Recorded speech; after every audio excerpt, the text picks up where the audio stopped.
Welcome back to the Deff Head Dice 2012 Spring Friendly BatRep Tournament. We're on to Part 2 of Round 1, Game 1, Ultramarines versus Tyranids.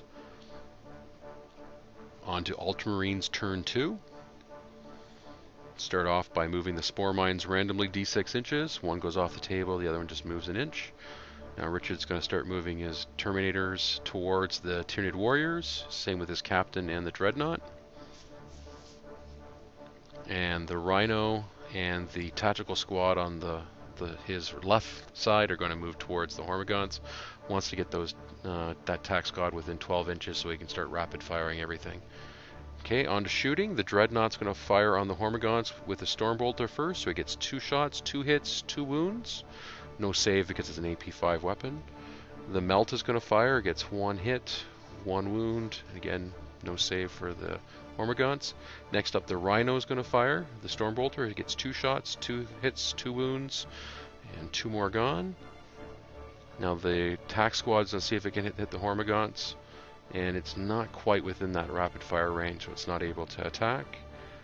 Next up, the Dreadnought is going to fire with the other Dreadnought's going to fire with Stormbolters. Gets 2 shots and 2 misses. The Melta hits and wounds and takes out a warrior with an instant death. Now the Terminator Squad is going to fire. They get 4 shots, 2 wounds, or sorry, 2 hits, 1 wound. Phil makes that save. The Captain's going to fire now, and he misses. And then the Snipers, 3 of them within range, so he gets 3 shots, 2 wounds. Sorry, 2 hits, 1 wound, and 1 more wound against the Tyranid. And then the Captain or the Sergeant within the Scout Squad misses, and Phil makes his leadership on the Hormagaunts. So on to Tyranid's turn 2. So now we're going to see the Spore Mines move randomly. He's moving up the Termagants behind cover towards the Scouts. And he's moving the Hormagaunts up. He did the bounding leap roll for the run at the same time, just to save time of the extra footage. And both Zoanthropes are moving up as well. On to shooting. The one Zoanthrope's going to target the Dreadnought. It passes the Psychic test, managed to get a hit, and it's a penetrating hit, and rolls a 3 plus 1 for the AP1 weapon. Is the Dreadnought's now immobilized. Now the other Zoanthrope's going to target the other Dreadnought, and it passes its Psychic test. It hits, but fails to penetrate or glance. So next up, the Warriors are going to attack the Terminators. Now they get 7 dice. Not sure why they did 7. Managed to get 4 hits, 4 wounds, of which Richard makes 3 of those saves, but it does mean he loses another Terminator. Next up, the Termagants are going to fire at the attack squad. Now they get 48 attacks, 23 of those hit, 12 of those wound, and Richard makes 7 saves, but it does mean that 5 of those attack squads are gone. Now he does his leadership test and passed that okay. Next up, into assault, the Hormagaunts are going to come in and attack the attack squad. They get 33 attacks, of which 11 of those hit. Now he rerolls his 1 there. 13 of those hit, 6 of those wounded, and Richard makes his roll for saves. Managed to make 3 saves, but 3 of those attack squads are gone as well. So he makes his leader. Now the Warriors were attacked back. They get 1 hit and no wounds. And that brings us to the end of turn 2. The Ultramarines have definitely felt the brunt force of the Tyranids this turn, but there's still 2 Dreadnoughts there, a Rhino and a Scout Squad, so there's definitely still more damage they can lay out. And we'll see what happens as we move into the Ultramarine turn 3. So we start off by randomly moving the Spore Mine, moves 2 inches. Richard's going to continue moving his Dreadnought, Captain, and Terminator up towards the Warriors. So now the Dreadnought's going to fire on the Zoanthrope. It gets 2 Stormbolter shots and the Melta shot at the same time. Only this 1 Stormbolter hits, of which it does 1 wound, which the Zoanthrope does not save. Next up, the Rhino's going to fire, and it gets 1 hit, but fails to wound.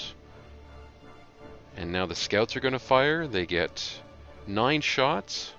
Of those 9 shots, 3 of them hit, 2 of them wound, but Phil managed to make both those saves. And then the missile launcher fires, but it scatters 4 inches out of range. And Talon fires, gets 2 shots, 2 wounds, Phil fails because there's one was a rending wound. He failed the pinning test. The Termagants are now pinned. Now the Captain, the Terminator, and the Dreadnought move in for the assault. Tyranid warriors get to attack first. They get 10 attacks, of which in re-rolling ones. So they managed to get 7 hits. Of those 7 hits, 4 wounded. And Richard made 3 of the 4 saves, so he did lose the Terminator Sergeant. Now the Captain and the Dreadnought get to retaliate. They get 5 attacks in total. The Captain got 2 that hit and 1 that wounded, and it places a wound on the warrior. Now I'm not sure why they took another wound here. I'm not quite clear on that one. Now the Hormagaunts are going to attack the tactical squad. They get 22 attacks, 8 of those hit, 6 of those wound, and Richard's going to make his roll here for saves. Managed to make 5 of those 6 saves, and then the Space Marines retaliate and get with 2 attacks and 1 hit and 1 wound. On to Tyranid's turn 3. So Phil's going to start off right going into the shooting phase. So the Zoanthrope is going to target the Dreadnought on the right there, and passes the psychic test, gets a hit, and gets a glancing hit, and gets a 6, which -2 for glancing plus 1 for the AP1 weapon gives us a destroyed result. The other Zoanthrope is going to target the scouts and gets a Perils of the Warp. So it takes a wound, which he does not save against. Into assault, the Prime and the Tyranid warriors are going to attack the Captain. They get 7 attacks combined. The Prime fails to wound. The warrior gets 2 attacks, or 2 hits, 2 wounds, and Richard makes all 3 of the saves. Next up, the Captain and the Dreadnought will retaliate. They get 5 attacks combined. They hit with both, and wound with 4 wounds, which wipes out the 2 remaining, the Prime and the Warrior. So now the Dreadnought and the Captain are going to consolidate. They didn't roll for the distance, they just assumed it was 6 inches. So next up, the Hormagaunts are going to attack the attack squads. They get 22 attacks, re-rolling ones, 13 hits. Of those 13 hits, only 3 wounded, and Richard made all 3 saves. We didn't capture the Marines retaliating, but if you look at the first part of the end of the turn 3 footage, it doesn't look like there's any Hormagaunts gone. So I think if there was anything, it didn't really amount to anything. So at this point, Marines continue to take a beating, but they did manage to pin the Termagants, and they still have a working Dreadnought and a Captain. So there's still some hope. So stay tuned for part 3. Just click on the link, and you can see how this battle continues. As always, we ask you please click on subscribe if you haven't already, just so we know that people want to see more of these videos.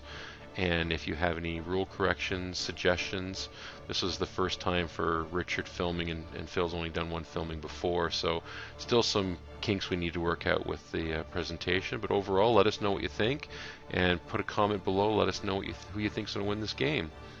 So once again, thank you for watching, and remember, this is part 1 of our BatRep series. There's a lot more to come.